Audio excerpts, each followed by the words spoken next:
आज press conference बुलाई गई है, क्या विषय पे बुलाई गई है? जो 4 तारीख को आप लोगों ने कुछ ऐलान किया है बंद का, तो उसको लेकर मुमरा वासियों को क्या ऐलान करना है? अभी जो कायदा निकाला है तो कायदे के अंदर जो ड्राइवर लोग हर ड्राइवर को मतलब रिक्शा रहने दो, ट्रक रहने दो या मोटरसाइकिल रहने दो, तो ड्राइवर का जो एक्सीडेंट होने के बाद जो जुर्माना किया है 10 साल सजा और 10 लाख दंड, ये कायदे का विरोध करने के लिए लॉरी वाले के लिए मतलब नेशनल परमिट वाले के लिए हम रिक्शा वाले सब मिल के सब यूनियन वाले मुमरा के मिल के एक दिन का अपने को 4 तारीख को रिक्शा बंद करके सपोर्ट करने। तो जो सपोर्ट से जनता को नुकसान होगा, सपोर्ट का फायदा क्या, जनता के लिए फायदा क्या? देखो कैसे मालूम है, लेकिन अगर ड्राइवर के ऊपर ये मजबूर हाथ है तो पब्लिक ने भी थोड़ा साथ देना मांगता है कि भाई इनको तकलीफ होता है, एक्सीडेंट होएगा तो पब्लिक नहीं आता है, रिक्शा वाले मतलब ड्राइवर को ही भोगना है। हिडन केस का मामला पहले भी दर्ज होता था और आज एक नया कानून बनने पे आप लोगों को क्या एतराज है वो हिडन के मामले को लेकर? ये आज से नहीं है, जब से हमारे देश में संविधान लागू हुआ जब से।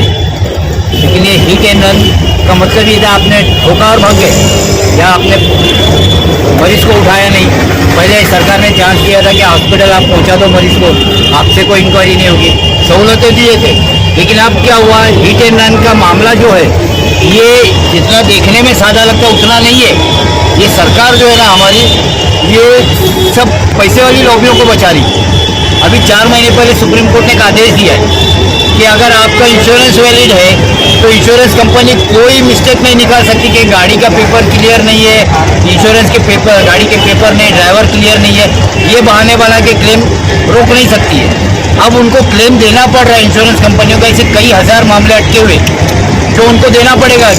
तो ये जो है गुजराती लॉबी, ये अपने दोस्तों को बचाने के लिए इस तरह का हिट एंड रन कानून लाए। एक ड्राइवर जो 15,000 12,000 तनख्वाह कमाता है वो कहाँ से 7 लाख रुपए डिपॉजिट करेगा? और वो हिट एंड रन में आपने उसको जमा कर दिया, उसके बाल बच्चे किधर जाएंगे? उसको खिलाएगा कौन? पहले ऐसा होता था कि अगर हिट एंड रन का केस हुआ तो ड्राइवर को पुलिस स्टेशन में जमा किया जाता था, लापरवाही से चलाने के कारण उसको 184 का दंड लगाया जाता था और 12 घंटे बाद उसको रिलीज करते थे। और वो केस जो है इंश्योरेंस उसको फेस करता था कि थर्ड पार्टी का जो भी क्लेम है, गाड़ी का जो भी क्लेम, वो इंश्योरेंस उसको पे करता था। अब इंश्योरेंस को इससे बचाने के लिए इस तरह का कानून बनाया गया। आपके कुछ ड्राइवर भाइयों को टाइगर पुलिस स्टेशन में कुछ मामला दर्ज हुआ, क्या था पूरा मामला? टाइगर पुलिस स्टेशन में ट्रक ड्राइवर लोगों ने कुछ आंदोलन किया। उस वक्त मैं मौजूद तो नहीं था, मैं चश्मदीद तो नहीं हूँ, लेकिन जो रिपोर्ट्स आई है कि उन लोगों को पुलिस ने लाठीचार्ज किया, मारा है और उनके ऊपर दंगे की धाराएं लगाई और शांति भंग करने की धाराएं लगाई। तो शांति भंग कहाँ होगी भाई?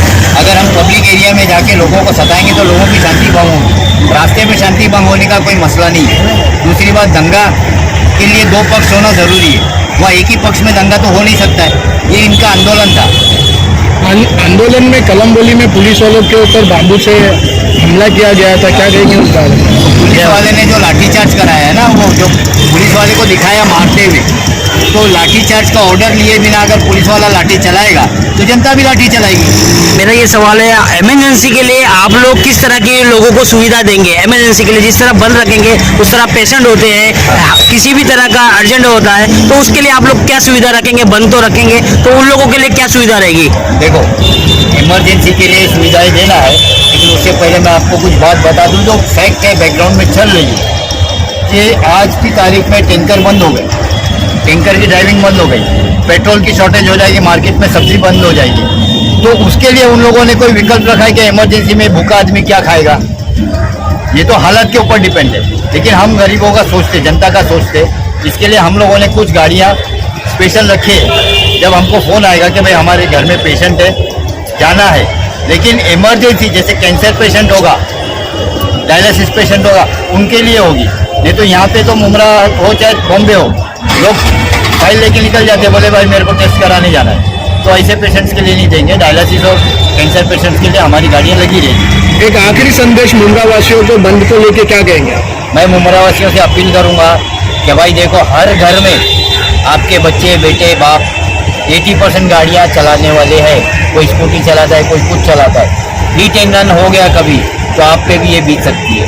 और ये सारे हिंदुस्तान में है, तकलीफें आपको बर्दाश्त करनी ही पड़ेंगी। जब लॉकडाउन में आप लोगों ने बर्दाश्त किया है तो आपको एक दिन का मसला है मुंद्रा में, बाकी आने वाले हालात जो ऑल इंडिया में ट्रक अगर ये बढ़ता जाएगा तो फेस करना ही पड़ेगा। वैसे सबको संभालने वाला तो ऊपर वाला है, उसके भरोसे की। जिस तरह पूरे मुमरा में सभी यूनियन ने डिक्लेयर किया है, तो क्या टाइमिंग रखा है बंद का और चालू का क्या टाइमिंग रखा है? कितने बजे फिर चालू हो गई ये रिक्शा? 4 तारीख को सुबह 6 बजे से लेकर शाम के 6 बजे तक हम लोग बंद करने का, बहुत सारे यूनियन मिल के बंद करने का ऐलान किए। अब उसके बाद जो भी प्रोसेस है वो हम बताएंगे बाद में, लेकिन जो हिट एंड रन का जो फैसला है, जो कानून है, वो कानून मैं चाहता हूँ कि हमारे देश के हर एक घर का एक ना कोई ना कोई व्यक्ति ड्राइविंग करता है। ये एक घर का मसला नहीं, हर एक घर का मसला ही है। इसके लिए ना मुमरा में बंद रखना हर एक ये लाजमी हो गया है। एक दिन बंद करके उनको सबक सिखाना पड़ेगा, क्योंकि जो भी कायदे आते ये जनता के फेवर में जो कोई कायदा रहता नहीं है, हमेशा उनको सताने का एक कायदा आता है। इसलिए हम सारे यूनियन मिल के इसको बंद का हमको पूरा